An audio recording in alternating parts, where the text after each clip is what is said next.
We love our congregations and we are called out of them. We imagine church within and beyond buildings. We imagine church through social enterprise, a café, bike shop, community center. We imagine church in houses as meeting as small groups as part of a larger body. We imagine church online, maintaining connectedness over distance when we can't be together in person. We imagine church on the street, building relationships, hearing stories, becoming friends. We imagine church embedded in neighborhoods with deep roots and porous walls.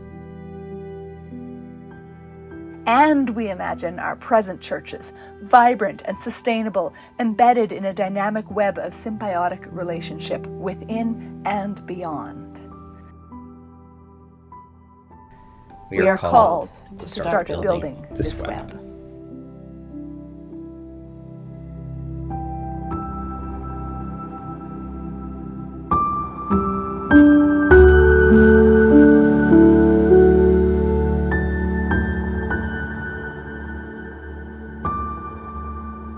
Thank you.